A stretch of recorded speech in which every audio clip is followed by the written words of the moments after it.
Tonight on Denver7 News at 10, an immigrant, a hardworking mother, taken from this world after contracting the virus. My family, we love my mom so much. As the family works through the pain, you're stepping in to make sure they have a way to properly honor a woman who gave them so much. It means a lot to us. We can come visit to my mom. Coronavirus spreading in Colorado like never before. Cases are an all-time high. Hospitalizations continue to go up. Even if you get tested for the virus, can you trust the results? There's an enormous prevalence across Colorado of tests that are unreliable. From rapid to regular, we're breaking down what you need to know about each test type. And fed up with all the changes to class, more schools announce plans to move to remote learning. And parents are left wondering if that's really best for students. This number should be a wake-up call. 5,197 new coronavirus cases reported in our state today. It smashes all records since the pandemic began, not something any Coloradan should be proud of.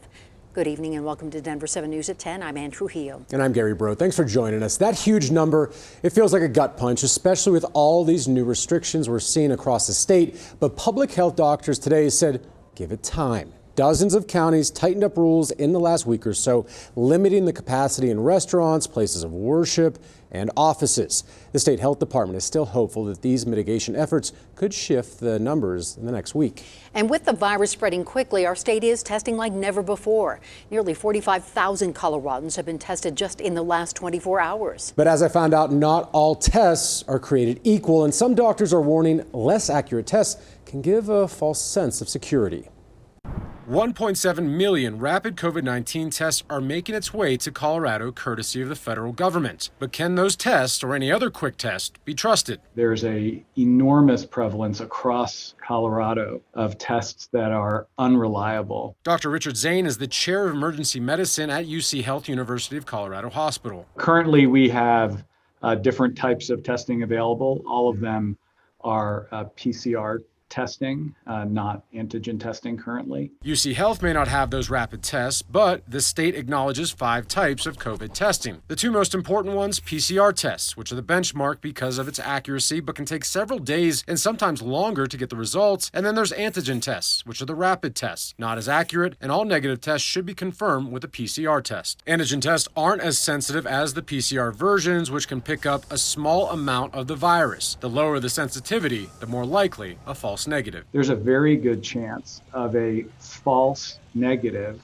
is higher than a true negative, meaning that it could give you very unreliable results, essentially telling you you don't have COVID when you may have COVID, simply because of the characteristics of the test. We have hundreds of thousands of instant tests available. These are less accurate, but they have a very important role in screening. That was Governor Polis speaking to the public on Monday. In a statement tells Denver7, while rapid antigen tests are most reliable when individuals are symptomatic, if they are used in environments where there is frequent testing, they can be effective even when individuals are asymptomatic. Dr. Zane is concerned many are getting these false negative results and continuing on with their lives status quo. I've actually cared for people who have come to Colorado.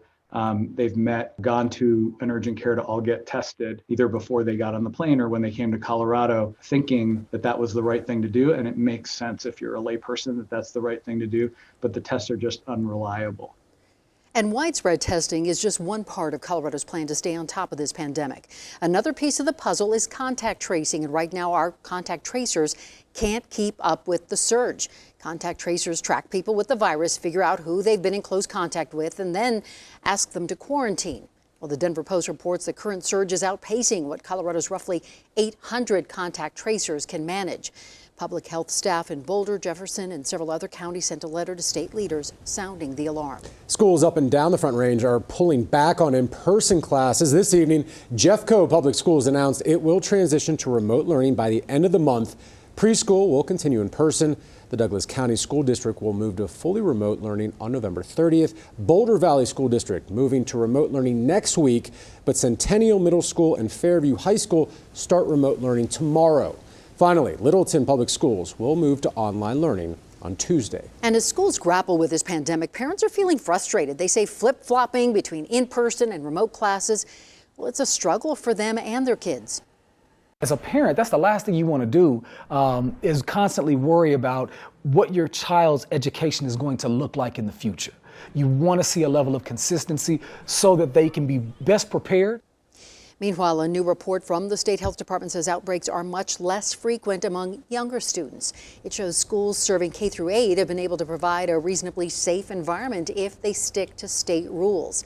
The report also recommends schools consider offering on-campus remote learning options for groups of fewer than 10, especially for students with poor internet connections or housing insecurity. Behind the rule changes and the case numbers are Colorado families who have lost loved ones to the coronavirus. We introduce you to the family of a woman who worked for the JBS meatpacking plant until she seriously fell ill with COVID-19 and died. As Liz Gilardi shows us, the family didn't think they could afford a final resting place until you stepped in to help.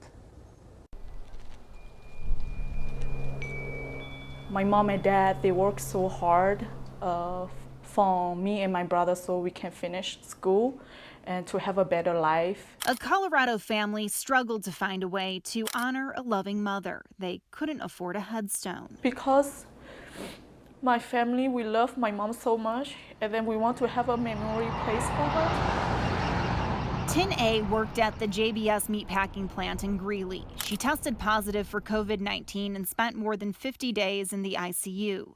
She passed away on May 17th. She was 60 years old. So come this way here and we'll kind of go back and show you the spot that you guys picked out. And her family scraped together their savings to pay for the funeral. When we found out they couldn't afford a final resting place, Denver7 Gives set up a fund. You, our viewers, were more than generous when you heard the story. Very grateful. If I have the word more than that, I will choose that one. But it is very thankful to everyone who's helping my family and my mom's out. It's very mean. It's mean everything to us. With your donations, this family was able to pick out a spot where they can honor a loving wife, mother. It's a place where they can bring the grandson she never had a chance to meet. Her daughter, San Twin, is beyond thankful. It's mean a lot to us. We can come visit to my mom, and especially from little Felix, and a memory from Felix. Denver7 approached Fairmount Cemetery and explained how we were planning to use the donations. you know, when we watched the story, we just were amazed at all the people in the community that just rallied around this family, and they've been through so much that they talked to the other managers, and we just said, let's do something to help get involved as well. The cemetery waived fees and covered the engraving costs, ensuring more money will go to help this family with other needs. Now, this is a special family. I got to spend a little bit of time twice now with her husband, and he's just a super guy, and they're just so grateful and wonderful people, so it's neat to be able to be a part of it. Tin was a refugee. She brought her family to the U.S. in search of a better life. Now in death, her family wants to make sure her memory lives on. And we loved it. And I want to say thank you to everyone, and thank you to you and your team for helping my family and my mom. So we loved it, and then I'm sure that my mom will loved it too. Liz Gilardi, Denver7. In D.C., stimulus talks are at a standstill. Republicans are against a plan that would cost more than $1 trillion. Democrats want twice that amount. In Colorado, Governor Jared Polis unveiled a new budget plan that leans heavily into pandemic relief, and it includes $1.3 billion to boost local businesses. $105 million would go to tax relief for restaurants, bars, and other small businesses.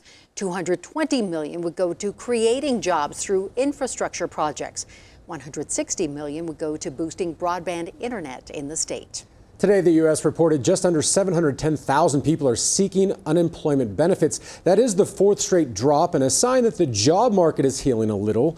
But there are new warnings that the job market may be forever changed by the pandemic. Today, the head of the Federal Reserve warned that we are recovering to a different economy. He says the pandemic is speeding up a shift towards high technology, work from home, and automation.